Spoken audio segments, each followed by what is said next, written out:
be no resolution of this problem. It is the issue of trust in people and trust in money that must come before you can start talking about nickeling and diming it, trying to get back to a balanced budget, because that certainly hasn't worked.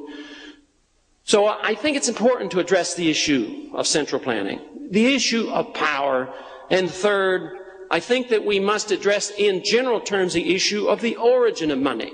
I know that's been talked about, and we recognize, those of us who believe in commodity money, clearly understand that money, paper money and credit creation didn't come out of the marketplace. That came out of the heads and the fantasies of the intellectuals and the government officials of those who want paper to be money, but never out of the marketplace.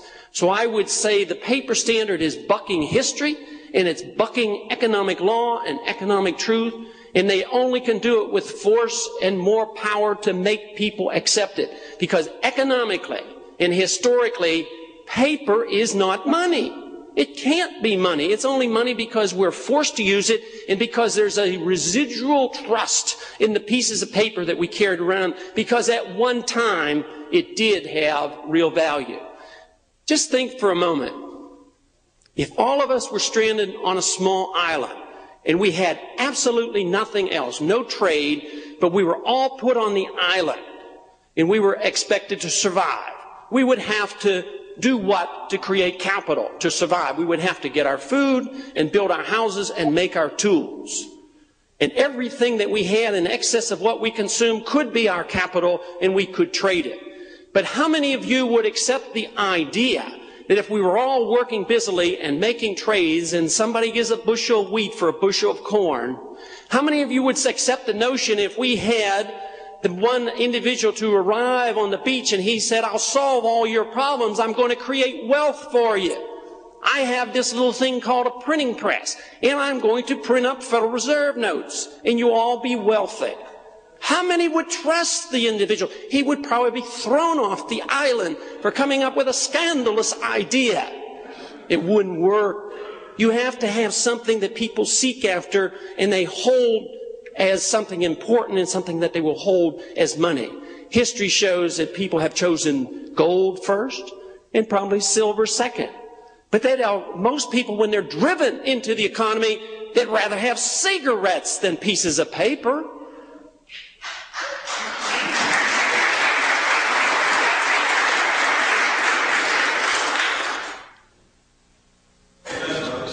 So we have three major issues: central planning, the issue of power, and the issue of the origin of money, where I do not believe on the long run, if you live in a free society, you can buck the tide, the trend, the issues of economic law, and the issue of common sense.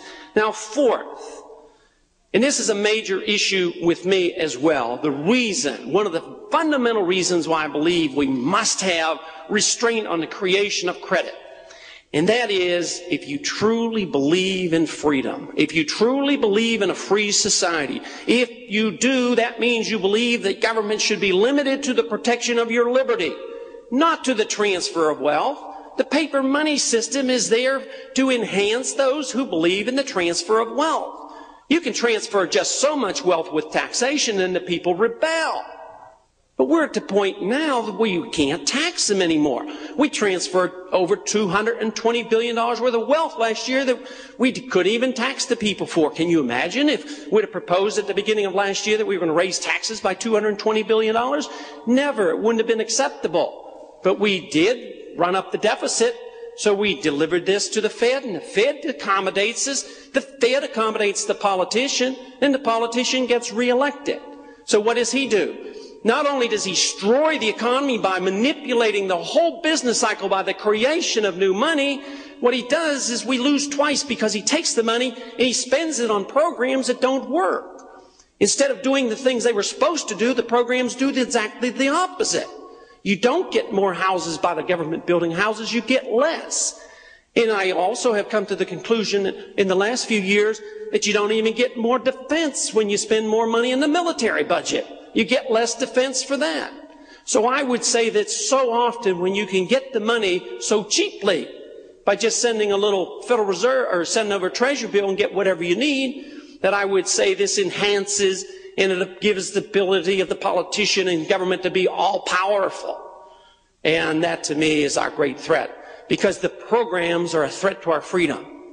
The money, as it's being destroyed and as it's being inflated and causes the crises that we see around the world. And the best example, of course, is at our border in the South. Those crises threaten the political freedoms.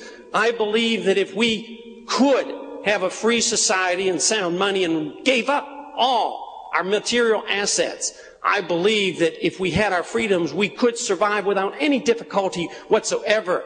But the problem today is what we're doing is we're destroying the money and at the same time destroying our freedoms.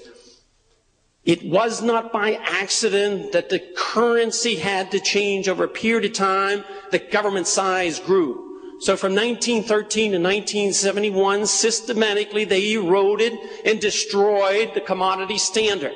As weak as it was, there was still some residual relationship of the paper to a gold standard up until 71, but since then there has been nothing.